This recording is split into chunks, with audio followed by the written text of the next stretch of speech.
जबलपुर नामक गांव में हेमंत नाम का एक गरीब किसान रहता था। उसके पास एक छोटी सी जमीन थी जिस पर वह खेती कर अपना गुजर बसर किया करता था। हेमंत का एक पड़ोसी था कमलेश, जो हमेशा हेमंत से बहुत चिढ़ता रहता था, लेकिन हेमंत उसे अपने भाई की तरह मानता था।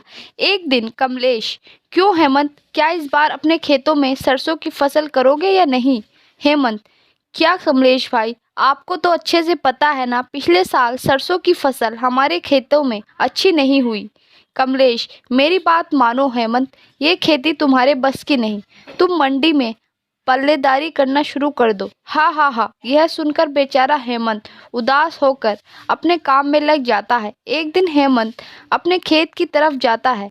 अरे हेमंत, आज तो बहुत गर्मी है भाई, प्यास भी बहुत तेज लगी है भाई रे। वो रहा पानी। हेमंत उस मटकी में से पानी निकालता है और पीने लगता है। तभी उसे एक आवाज आती है जो एक बूढ़ी अम्मा की है। अम्मा, अरे कोई है यहाँ, कोई मुझे पानी पिला दो, कोई मुझे पानी पिला दो। हेमंत, अरे ये किसकी आवाज आ रही है? तभी हेमंत थोड़ी दूर पर चलता है और देखता है कि एक झोपड़ी है जिसके अंदर बूढ़ी अम्मा है, जो चारपाई पर लेटी लेटी चिल्ला रही है। हेमंत तुरंत उनके पास जाता है। हेमंत, क्या हुआ, तुम ठीक हो? बोलो अम्मा, मैं तुम्हारी क्या मदद कर सकता हूँ? अम्मा, बेटा मैं कई दिनों से प्यासी हूँ, मुझे पानी पिला दो। हेमंत, अच्छा अम्मा, मैं अभी तुम्हारे लिए पानी लेकर आता हूँ। इसके बाद हेमंत घड़े के पास जाता है और उस अम्मा के लिए पानी लेकर आता है। हेमंत, यह लो पी लो। बूढ़ी अम्मा पानी पीती है। अम्मा, तुम्हारा बहुत बहुत धन्यवाद, मैं पूरी तरह बूढ़ी हो चुकी हूँ, अब मुझसे उठा नहीं जाता और कई दिनों से प्यासी भी थी। तुमने मुझे पानी पिलाया है, ना जाने कब मैं इस संसार को त्याग दूं बेटा। हेमंत, लेकिन क्या अम्मा तुम्हारा इस दुनिया में कोई नहीं है? अम्मा, नहीं बेटा, मेरा इस दुनिया में कोई नहीं है, लेकिन बेटा क्योंकि तूने मुझे पानी पिलाया है तो मैं तुझे एक राज की बात बताती हूँ बेटा। तुम्हारे हाथों पानी पी लिया है, अब शायद मैं स्वर्ग जाऊं।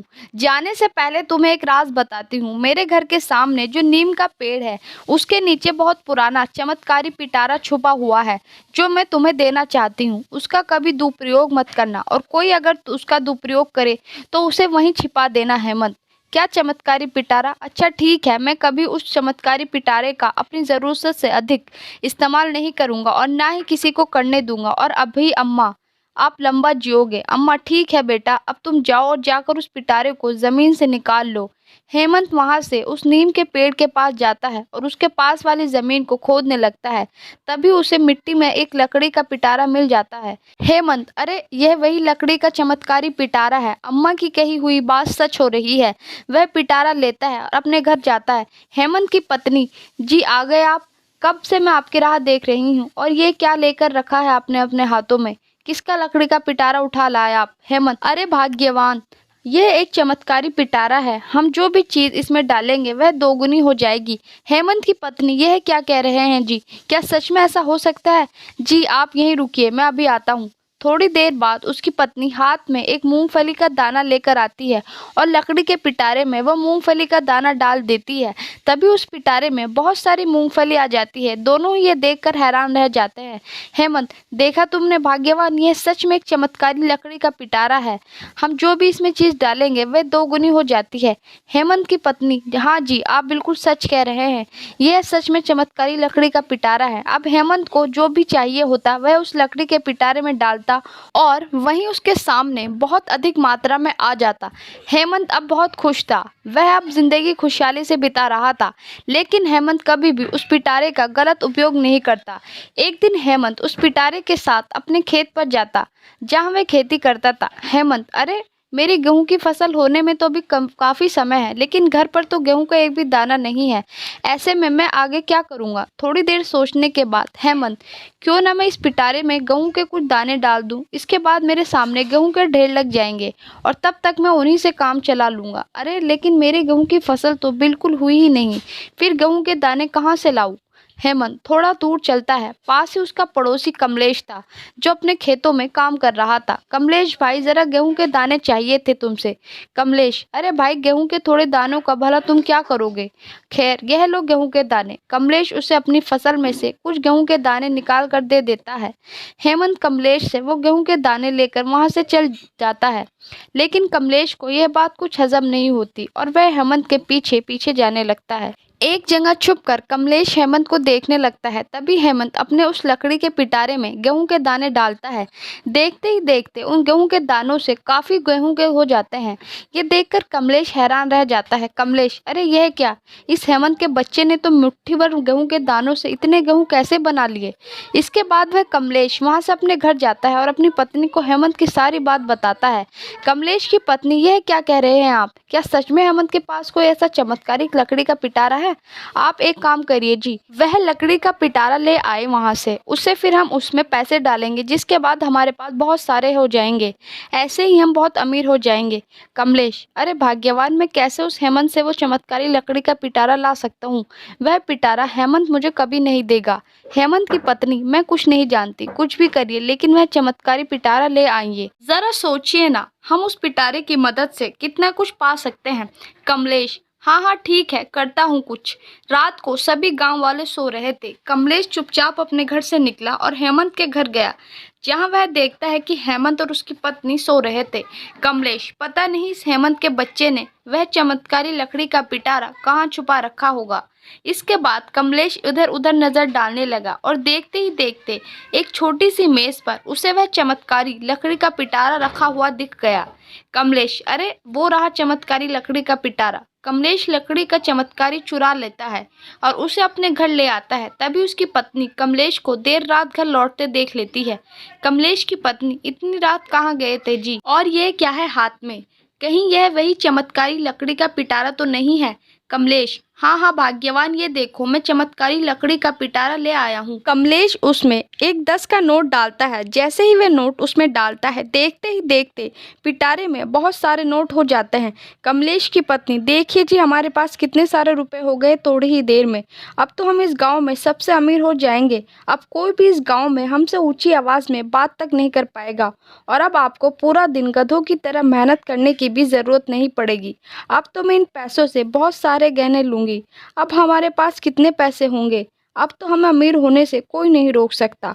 कमलेश, वह सब तो ठीक है भाग्यवान, लेकिन तुम अब इस चमत्कारी पिटारे को छुपा दो। अगर किसी ने देख लिया तो शामत आ जाएगी। हाँ, कमलेश की पत्नी, ठीक है जी, मैं अभी छुपा देती हूँ। सुबह होते ही हेमंत की पत्नी, अरे सुनिए जी, ना जाने वे चमत्कारी लकड़ी का पिटारा कहाँ गया, यहीं तो रखा था। यह सुन के हेमंत उसके पास आता है। क्या हुआ भाग्यवान, आखिर कहाँ गया वह पिटारा? तुमने तो यहीं रखा था ना? हेमंत की पत्नी, हाँ जी, मैंने तो यहीं रखा था, लेकिन अब यहाँ नहीं है जी। हेमंत, हे भगवान, ना जाने कहाँ होगा वो चमत्कारी पिटारा। कौन चोरी कर कर ले गया होगा। बस जो भी ले गया हो वह चमत्कारी पिटारे का कोई दुरुपयोग ना करे। दोनों बहुत दुखी हो जाते हैं। उधर कमलेश और उसकी पत्नी रोज अब उस पिटारे में एक नोट डालते, जिसके बदले बहुत सारे नोट हो जाते और वह उन्हें एक बोरी में रख लेते।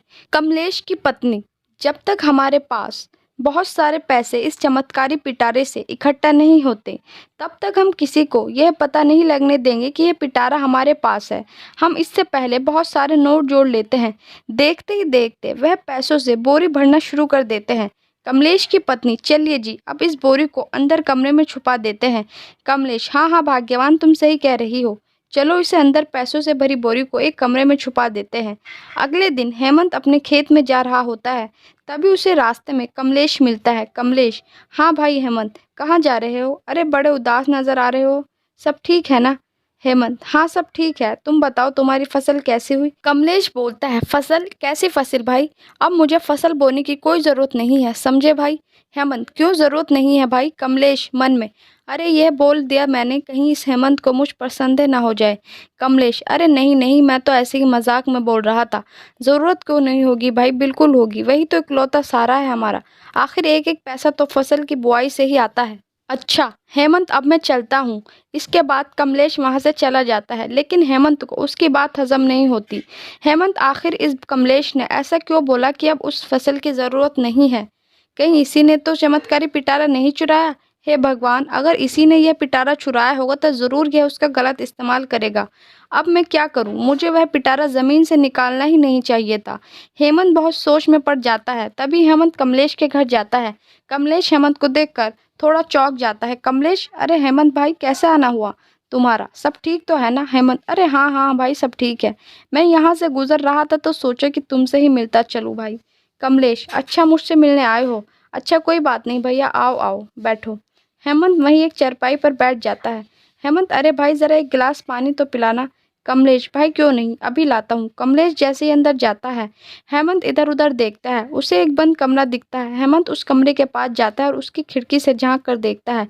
अंदर उसे चमत्कारी पिटारा दिखता है। यह देखकर हेमंत चौंक जाता है। हेमंत, इसका मतलब इस कमलेश ने ही मेरे घर से लकड़ी का चमत्कारी पिटारा चुराया है। तभी ये कमलेश बोल रहा था कि अब इसे खेती करने की कोई ज़रूरत नहीं है।